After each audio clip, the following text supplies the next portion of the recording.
Okay, so hello everyone. Welcome to the first Young Politicians Convention session today on the 10th October 2023. As you all know, today's topic is that of Nagorno Karabakh, the Nagorno Karabakh conflict that has been unfolding between Armenia and Azerbaijan, and that has actually ended this past month. So before getting deep into the topic and really discussing the politics behind it, I'm just going to ask all of you to introduce yourselves just to break the ice and get to know each other. So whoever likes to start first, maybe a few facts, your name, where you're currently located, maybe your school, why you're interested in politics, and yeah, pretty much that. Any volunteers? Yeah, I think I will start over. Go ahead. Yeah, probably many of you already know me from the presentation me and Albert presented in the school. So my name is Kevin, and I'm studying IB diploma in the St. Peter's School right now. And in case why I'm interested in politics, because it's just so related to every stuff in our everyday life, and it's crucial to understand and comprehend what's back of it. Oh, and also Albert, today I met a guy from a non-profit organization, and I promoted our organization to him. Okay, that's awesome. Yeah. Good job, Kevin. Nice. Who would like to continue? Okay, I guess I can go. Okay, my name is Albert. I go to St. Peter's School, as most of you already know. I'm currently based in Barcelona, and my interest in politics, I've always been interested in international relations, how countries really engage with each other, and how outcomes arise from these engagements, essentially. And we've got a new entrant. Hold on. Okay, welcome, Lucy. We already started, but we're just introducing ourselves, so all good. Anyhow, that's me. Who would like to be the next person to introduce themselves? Yeah, I can continue. Sorry, because I couldn't turn on my microphone before. Hi everyone, my name is Anju. I met Albert on the Saturday summer school. Right now I'm in Madrid, and I'm first year of university. I'm studying law with international relations at ICADE. So I think politics is a very related issue, also of my interest, which I'd like to discuss and everything. Thank you. Thanks for your contribution. Anyone else? Next. Well, I can continue. Hello everyone, my name is Santiago. I'm from Argentina. I met Albert at a challenge at ESADE. Personally, I'm a programmer. I go to a technical school, so it has nothing to do with politics, but I have always been interested in it, so that's really it. Thanks.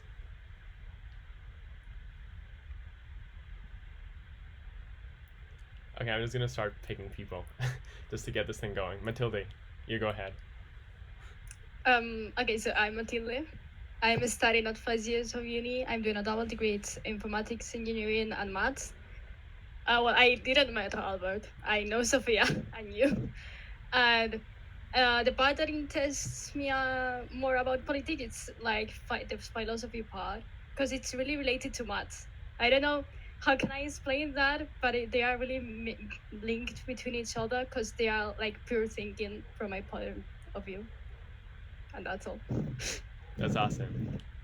Viva, you go ahead. Hi, I'm Viva. I go to the same school as Albert, so also St. Peter's, but I'm in the year below, so year 11. And I want to do law in the future, so politics is really interesting and also evident in the law course I'd like to do in the future. Awesome. Vika? Hello everyone, I'm Vika. I also go to St. Peter's, and I'm in the same year as Viva, so in the first year of DP. I'm interested in politics just because I genuinely find it interesting, and I think it plays a really big role in the way our society kind of functions, so it's really good to understand it. Okay, Lucy?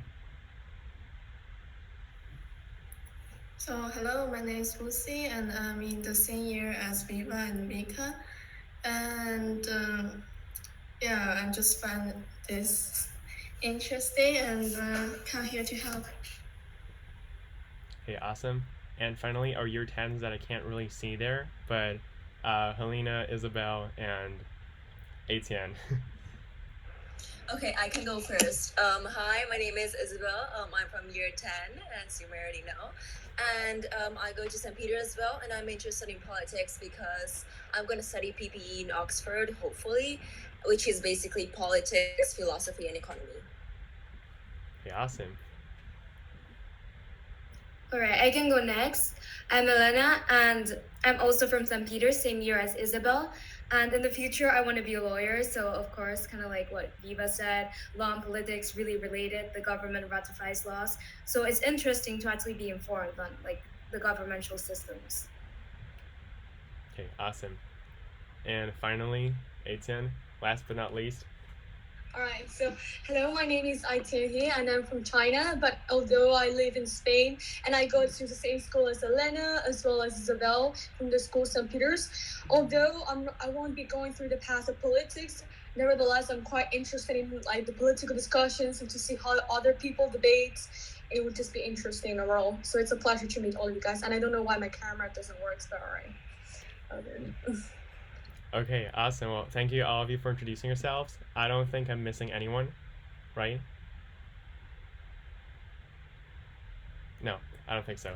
Okay, so before really diving into the topic, we're just gonna watch a video to just recap on what has happened in Nagorno Karabakh, Armenia, Azerbaijan, what the conflict is, what exactly has been going on there, just to recap, and afterwards we're gonna get into our opinions on the matter. So let's just watch this video really quickly. Talk about a mountain territory that people are killing each other over. It's called Nagorno Karabakh, and the fights between Armenia and Azerbaijan. A flare-up of one of the world's oldest conflicts is raising fears of all-out war. Soldiers and civilians are being killed. Life has moved underground in Stepanakert. Once the machine of war started, it gets incredibly dangerous. These two sides have very long-range weapons. So why are they fighting? How long has it been going on for? And why are countries like Turkey involved?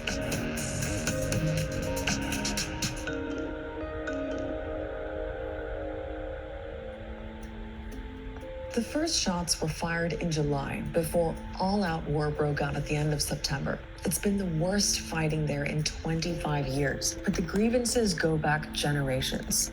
At the heart of the dispute is a region called Nagorno Karabakh, and here it is in a crowded neighborhood known as the South Caucasus. Nagorno Karabakh lies entirely within Azerbaijan's borders. It's internationally recognized as being part of the country, full stop. Here's the thing, it's controlled by ethnic Armenians, backed by Armenia. And surrounding Nagorno Karabakh are lands that Armenia controls. The UN calls it an occupation. Then you've got all the big neighbors, like Iran, which borders both. Turkey, it's long been an ally of Azerbaijan. And then there's Russia.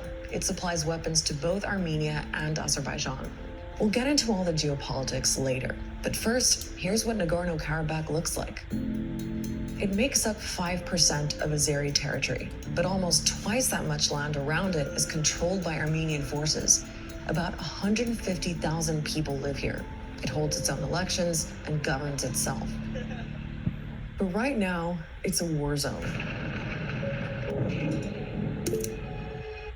Many people are living in their basements because of the shelling, and local officials say half the people who live there have been forced to leave.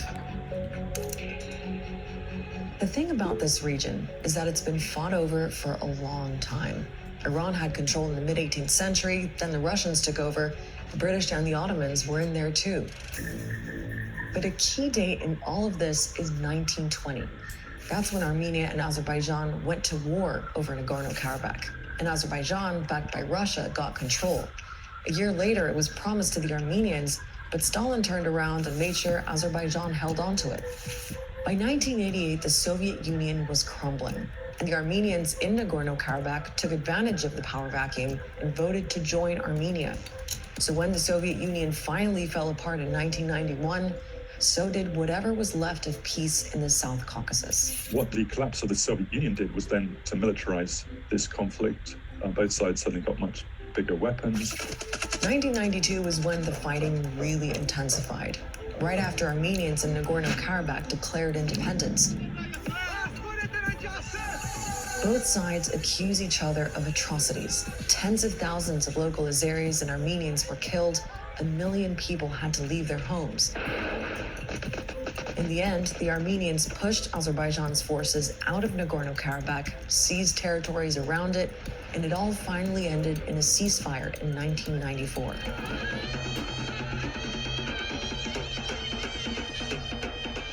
That ceasefire has been ignored by both Armenia and Azerbaijan over the years. And the sense of injustice over what happened in that war, the killings and mass displacement, hasn't gone away. This conflict has always been kind of put on the back burner. There's always the danger of some terrible incident causing a new escalation, in which case things could get totally out of control, given the huge amount of weaponry we have on both sides. And now, both sides are tapping into that anger. It's full-scale war all over again. Trenches, tanks, air attacks. Air raid sirens wailed across the city as a barrage of rockets and mortars rained down. Azeri forces have been attacking Nagorno-Karabakh's main city, Stepanakert. Armenian men there have been signing up to fight back.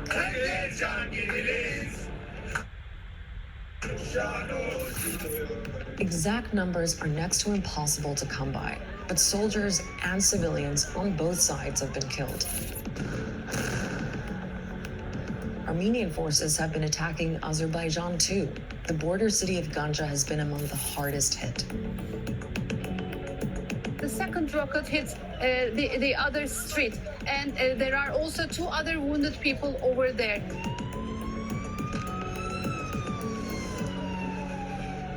So how and why did the fighting start up again?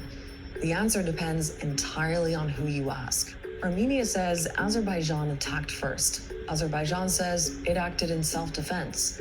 What's clear is that it's not exactly an even fight. Our colleagues at AJ Labs put together these infographics to show just how much more Azerbaijan spends on its military, how many more soldiers it has, and how much more artillery.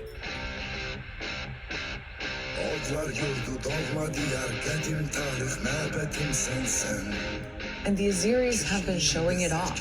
This is an actual music video released by the Azeri military. The Armenians are rallying their people too. But what's making this particular fight different from all the other skirmishes is that other countries are getting involved in a big way. Azerbaycanlı kardeşlerimizin işgal altındaki topraklarını kurtarma ve vatanlarını koruma mücadelelerinde yanlarında olduğumuzu belirtmek istiyorum. Part of Turkey's connection to Azerbaijan is cultural. The Azeris are a Turkic-speaking people. We call ourselves one nation, two states. What happens there, of course, is of direct concern to us. It affects, our borders. It affects our region. It's got the Armenians in Nagorno-Karabakh looking for outside help too. If there is also a direct involvement of Turkey, and I don't see that Turkey is going to pull out from the region, we have to somehow, change some geopolitical approaches of our state, further strengthen our relations with brother countries, Russia, United States, Iran, and China. So how involved is Turkey in the actual fighting? Well, that's difficult to pin down. Azerbaijan's using military drones supplied by Turkey and Israel, and Turkey's accused of recruiting Syrian fighters to help against the Armenians, which Turkey and Azerbaijan flatly deny. There is no evidence of the so-called Syrian fighters going to Azerbaijan or facilitated by us. There is evidence of Lebanese Armenian individuals, I guess, or militia, going there. So what's in it for Turkey and Azerbaijan, beyond trying to get back what they see as Azeri land? Well, something to consider is that this region is rich in oil and gas. Pipelines snake across the region. Oil and gas make up 90% of Azerbaijan's exports. And as for Turkey, Azerbaijan is now its biggest supplier of natural gas. So understandably, any instability here is bad for business all around. Azerbaijan accuses the Armenians of attacking a major oil pipeline, which Armenia denies. One thing's for sure, Azerbaijan's oil and gas has come in handy. That's given Azerbaijan the revenues to build up a new army after it had lost a humiliating defeat back in the 1990s. The other reason Turkey and Azerbaijan say they support the offensive on Nagorno Karabakh is that they think the dispute has been allowed to fester, and now's the time to resolve it once and for all. Our main concern is to find a diplomatic solution to this. But as I said, for this peace to be sustainable, it needs to be based on a plan to end occupation. It's true that over the years, there have been lots of negotiations. The UN's put out a bunch of resolutions to stop the fighting, and all the big international organizations have weighed in too, including something called the Minsk Group, led by Russia, France, and the United States. They came close to getting the two sides to agree on a peace plan in 2007, but it fell apart. The two sides basically never really fully accepted that plan. They were always looking to see if they could just improve their options. But like all the other plans so far, they've failed to overcome that deep mistrust. Ateşkes olmasın, onlar da reddolup geçsin, koysun Azerbaycan halkı dinmez dolansın. Ayrı bir şey istemirik. A ceasefire is good, certainly good, but the problem must be solved. A ceasefire must solve the problem, that is our independence. One can completely understand the Armenians saying that we are the majority population. We've lived here for centuries. We're surrounded by Armenian churches and cemeteries, and we don't trust Azerbaijan to rule over us. And you can also completely understand Azerbaijan saying to take away Nagorno Karabakh is to kind of tear a massive chunk out of the middle of our territory, and that's completely unacceptable. Both sides accuse each other of terrible things, massacres, ethnic cleansing, and taking land, so it's hard to make peace. Ceasefires only pause the fighting, they don't resolve it, and history has shown that.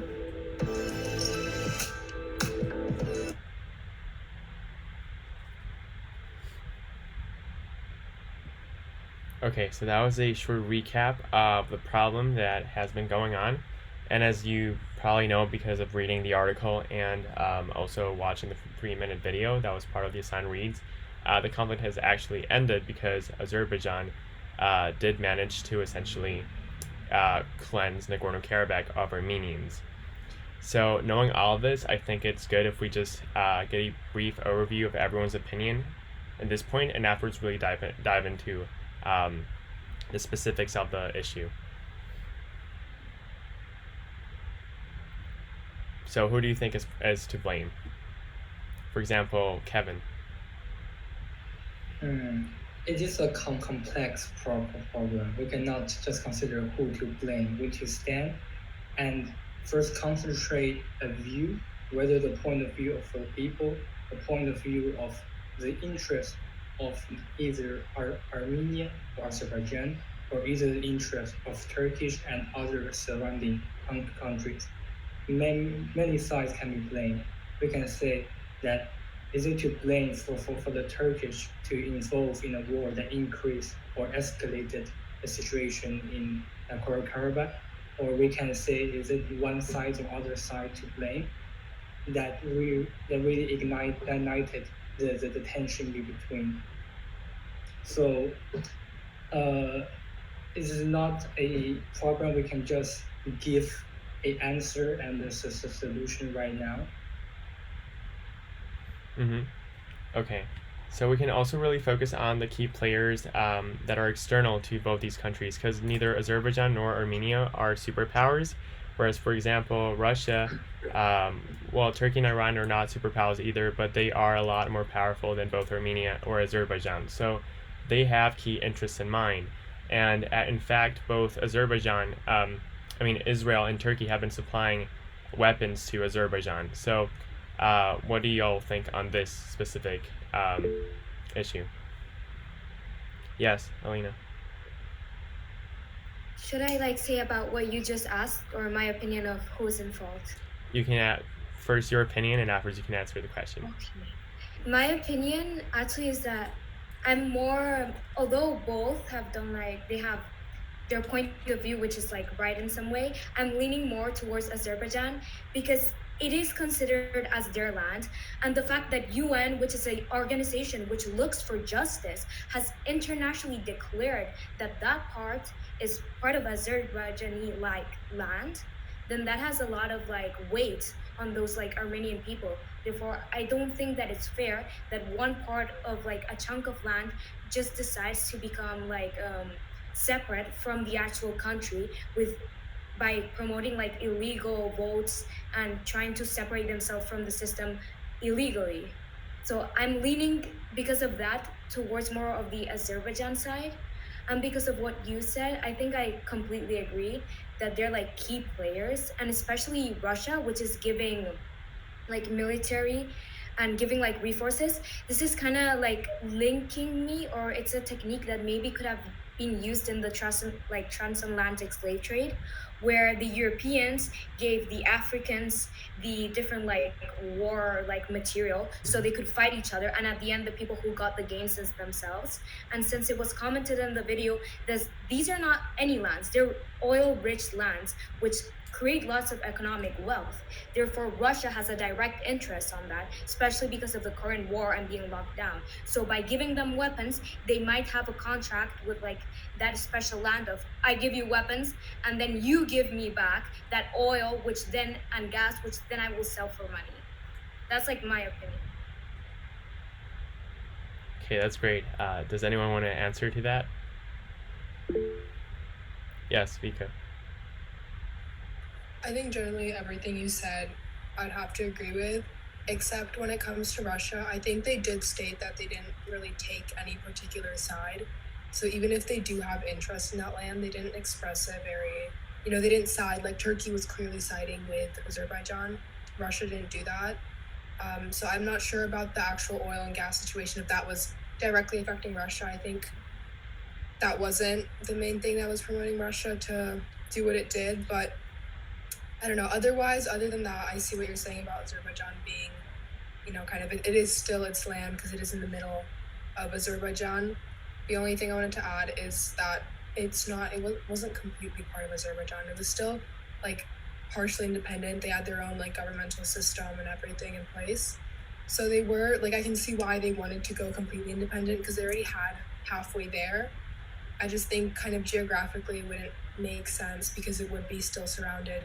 All of its borders are surrounded by Azerbaijan, so it didn't, it wasn't a sustainable solution, because eventually, one way or another, Azerbaijan would try and take that land back.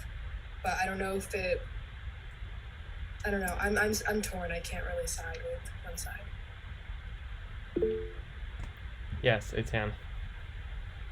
So going back to the question, aside from everything that Elena and Vika said, I agree with that. But from my opinion, I just want to say that even though I don't have much knowledge regarding this topic, however, I must say that we have to take into account all of the different factors that has contributed to this mistrust that has been taken place between Armenia and Azerbaijan. Therefore, we cannot make a instant decision of who to blame, since we don't know much regarding maybe their past, because politics is a really complex topic to discuss. And so all of the things that I think about is that we should try to find a solution, or any way, even though it has failed, for example in 2007, and it stated that the peace plan fell apart. Maybe you could focus more on how to resolve their tension between each other. That's what kind of I think for now, because I haven't really detailed research onto it. But yeah, Vika. About the peace plan, I think it's a really hard thing to kind of put in place, because the way that the situation just was, with the population being mainly Armenian and it's still being internationally recognized as part of Azerbaijan, just a peace treaty to silence everyone wouldn't really solve the issue. I think what happened now is probably going to end up being the most effective in the long run, because yes, there had to be a war, and yes, a lot of people died, and that's a shame in itself. But as the Turkish president, I think he said, it's kind of the culmination of a lot of events, and in order to come to a solution, there has to be a war, or not, doesn't have to be a war, but there has to be some sort of conflict, or I'm not really exactly finding the right word, because I don't want to undermine kind of the influence that a war has and how terrible it is. But it kind of has to happen in order for there to be a resolution. I don't think a peace treaty would have solved this issue. So I think what happened right now is probably the best option out of all. Yes, Santiago, you can go ahead.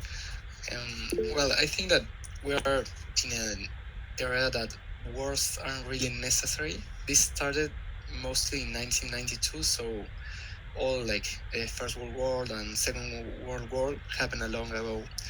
So there has been multiple other options besides war. For example, a peace treaty would have been much, no, I don't know if easier, but if both countries would have put their efforts in the peace treaty, I think they would have completed that and stopped the war sooner. But all the agents in this problem have they are all to blame for extending this war this much, especially Russia and Turkey, that they have put like more wood into fire to extend this and find their own benefits of it. Okay, let's just say Viva and afterwards Andrew. Yeah, just to jump back to the whole Russia thing, they stated, or at least they stated in one of the assigned readings, that they want a ceasefire, but they continue to provide, like what Helena said, they continue to provide weapons, other materials, and so on. So again, it is extending the conflict, and it's kind of selfish in a way, because it's in their best interest to make money and to continue to benefit off the war, when really, like, it's kind of hypocrisy. And back to like the original question, it's completely tricky. Like a peace treaty again wouldn't really work because of all these like not infiltrating countries, these countries that all have their own opinion and all have their own say, like Russia and I think we said France and stuff. Okay, Andrew, yeah, go ahead. Yeah, okay, so I was going to say the same thing about the fact that the peace treaty wouldn't work. They have tried already. I think when we talk about the fact that who is to blame, it's really important to focus on how the people in Nagorno Karabakh, because I think, as you know, like right now, Azerbaijan has already taken control over Nagorno Karabakh, and it's a territory that is going to be completely part of Azerbaijan. Like from next year, this territory is going to cease to exist as an independent state. So also talking about the resources there is really important, like because of the economy that territory can provide. That involvement in international politics is really important. Okay, yeah, awesome. Aitan, sorry. Yes, I can. So like after hearing what like Vika said and also Andrew, I quite agree right now that yes, the peace treaty might not work, because instead of like focus on this, which might be a fail again and turning this into a cycle of like failure, and since even though if the resolution were to be successful, it would just be superficially if you think about it that way. So it's true that another way would be to maybe find a solution by satisfying both sides and both parties with something that they can agree on, like terms and conditions that might satisfy both of them. I'm not sure, but something related to that. Okay, that's good. Also, I'm just gonna, y'all are gonna get the time to speak, but I'm just gonna quickly intervene. That I feel as though the general atmosphere here is that y'all are in favor of Azerbaijan because Nagorno Karabakh was officially recognized as Azerbaijan's land, so it is part of Azerbaijan. However, when the Soviet Union was in power, the USSR did actually promise Armenia to get hold of Nagorno Karabakh, although they actually afterwards went back on their promise and ended up ceding Nagorno Karabakh to Azerbaijan.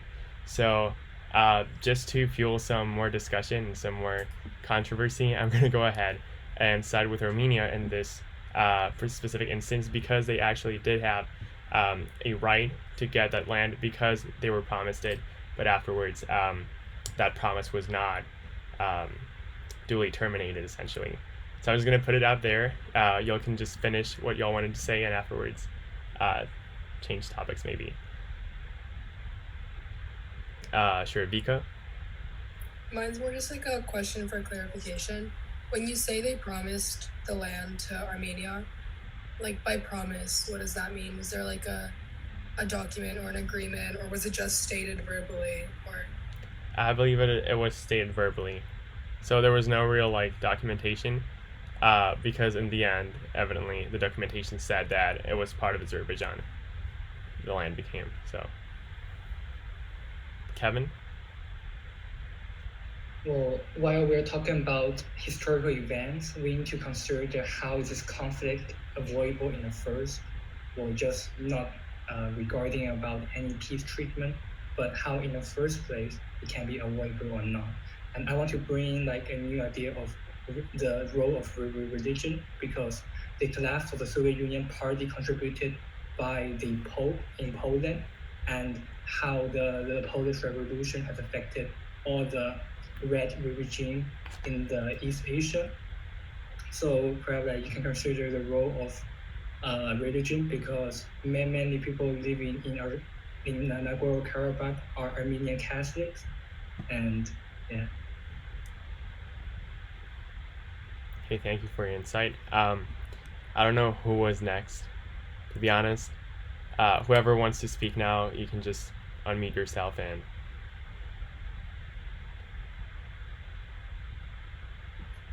I'll just like add on then, because I'm not sure who else wants to go.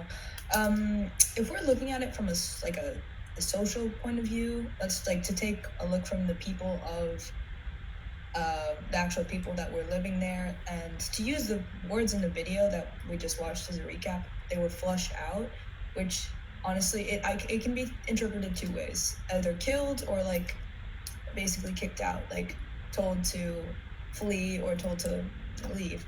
It was, I mean, obviously, yes, the territory was, and UN declared, as I'm not sure who mentioned, maybe Elena, it was UN declared that it was the I'm sorry. Yeah, Azerbaijan. Yeah. We do have to take into account like the people that were living there, and the fact that, as stated in many articles, I believe that most of them, or the majority, was Armenian.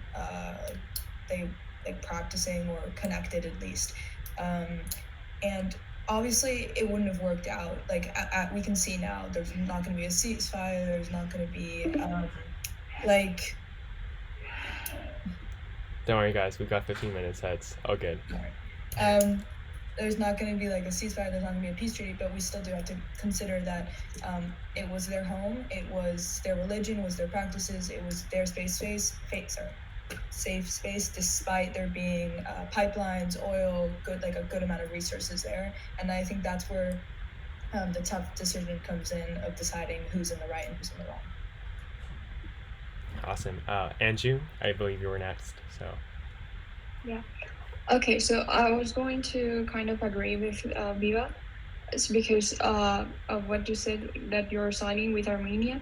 Actually, like, I believe like in Nagorno Karabakh, the actual people living there are more related to Armenia in every cultural way, religious way. So after the war, like they're getting out of that territory, which was theirs, because it's kind of unfair. And also that territory, like they tried even to proclaim like an self-republic, so they have an identity by themselves, even though like it's not recognized by the UN and everything.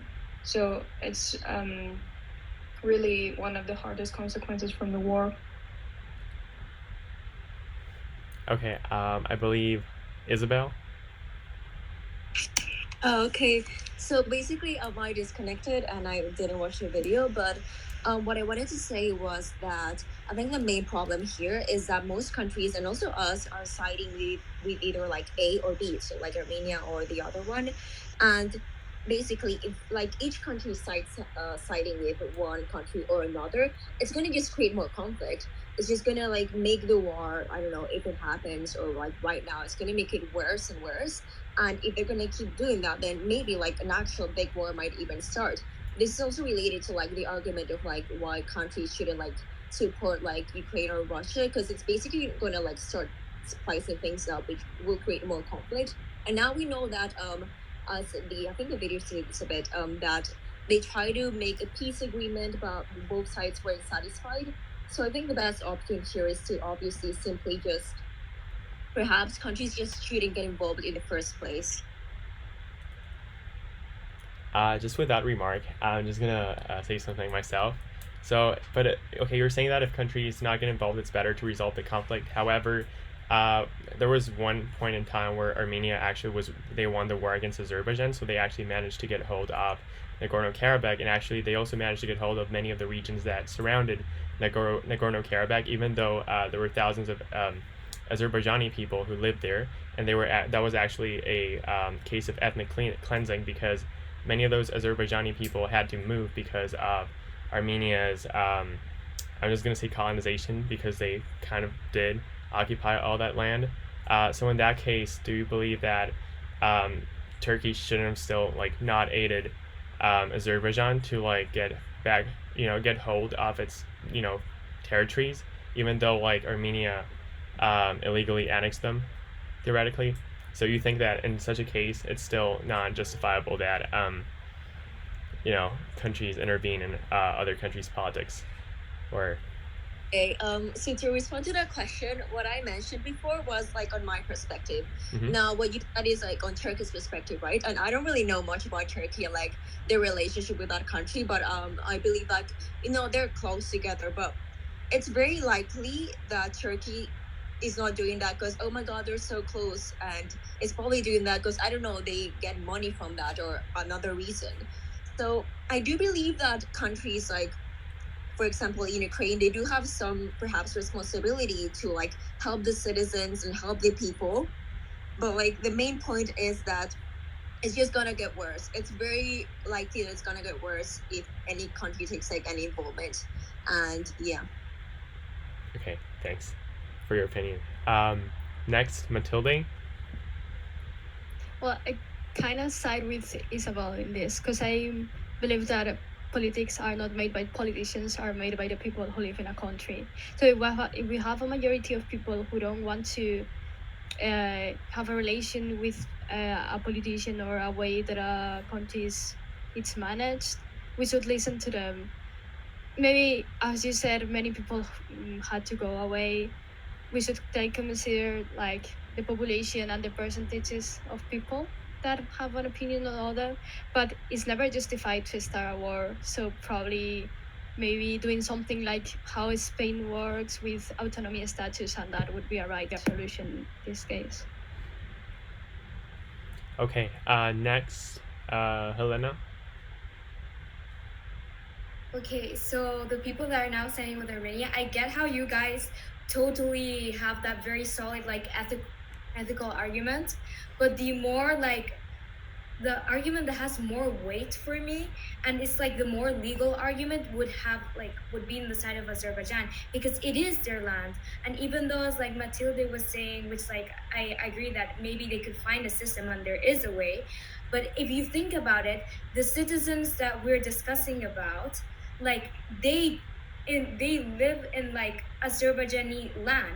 So if votations take place, they cannot take place in one sector. They have to take place nationally. So nationally, Azerbaijan would have to decide that, okay, we're separating from this place. And nationally, the ratio of people who would want to lose this profitable land with oil and like lots of natural resources would be much less, since they are, of course, like a very small part of the country, like compared to the majority Azerbaijan decision. So votation, like taking into account like the decisions of the citizens, would also go in favor of the Azerbaijani.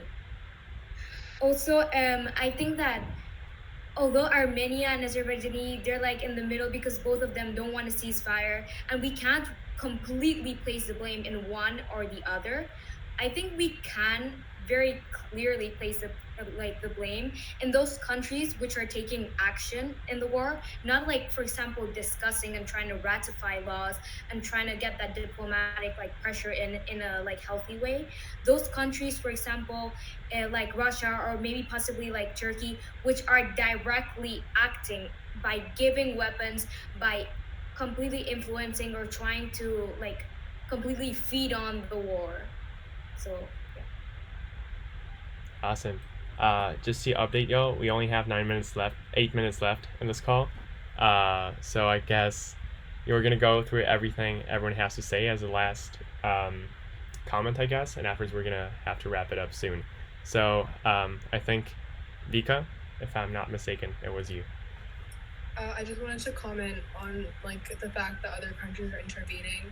I absolutely agree that it's like someone said, I can't remember exactly who, but someone said it's like adding wood to the fire.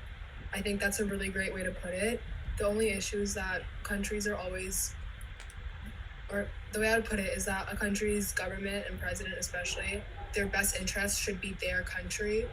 Of course, you know, world peace and justice is important, but as a president, your job is to protect your country, and that is in the end what they're gonna do.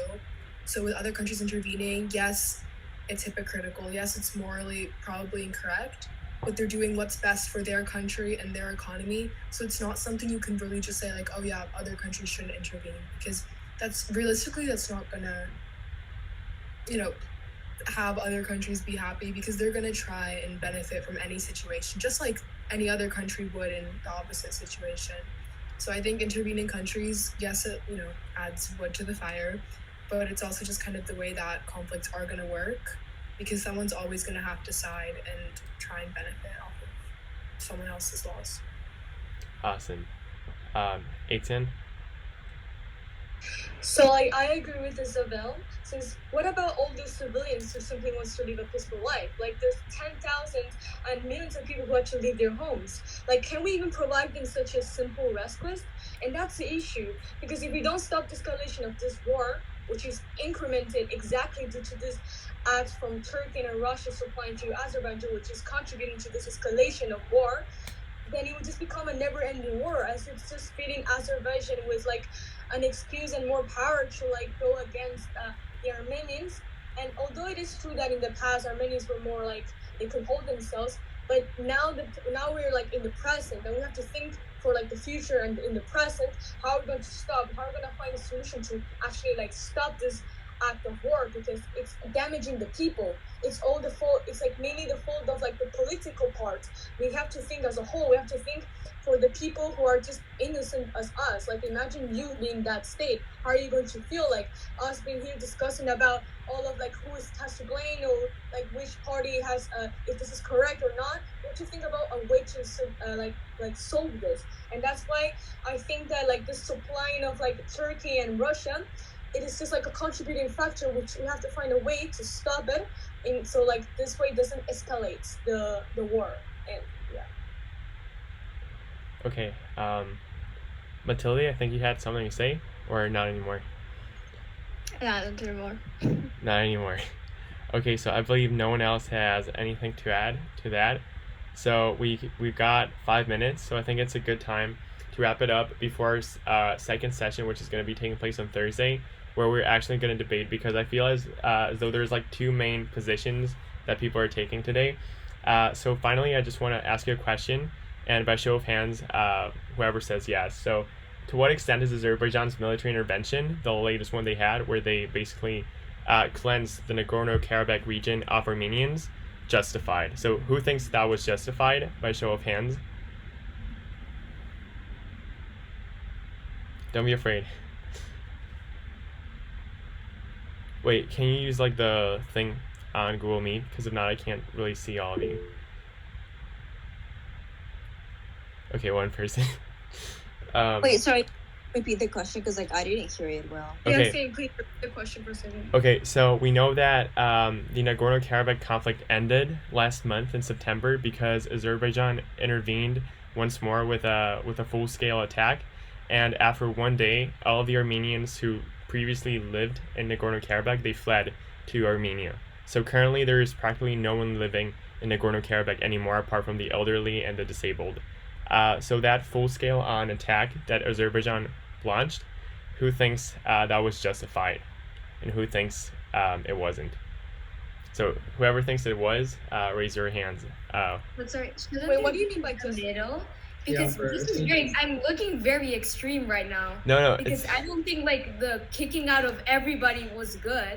no, There should because be like extreme, middle Azerbaijan, complete middle ground, kind of Armenian, and extreme Armenian. Like people are right. Because right now I seem like the worst person. Like I do not agree with everything they did. yeah, evidently, no, yeah, you're right. What I mean, because in theory they did not like make all those Armenians leave the region. In theory, they just invaded it to regain control of the land. So in theory, all the Armenians could have stayed, but most of them decided to leave. So in that case scenario, who believes the attack was justified for Azerbaijan to regain control over their land? Okay, so I believe that's how many? One. Okay, now it's more people. Okay, 6 people that believe it was justified. Yeah? Don't you comment why you think you're justified? We've got 2 minutes. So I believe, so before the next session, we're going to actually debate.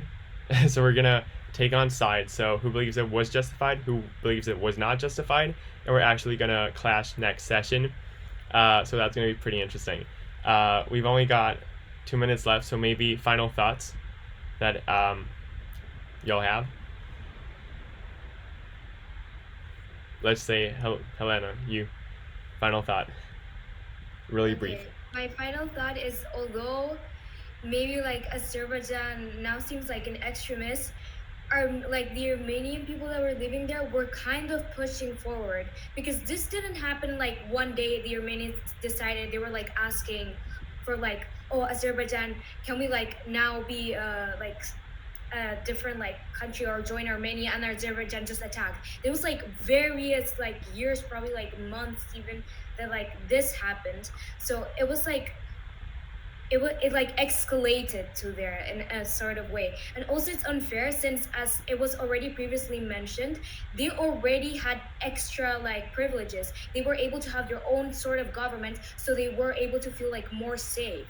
So Azerbaijan already gave them extra privileges from the rest of their land. So Okay. like further, Call is about to end. unfair. So, okay, guys. Anyhow, that was amazing. That was really controversial. That was good. Diversity of opinions, perspectives. That was awesome. So thank you all of you for joining, and basically see you next time on Thursday. We're gonna be debating.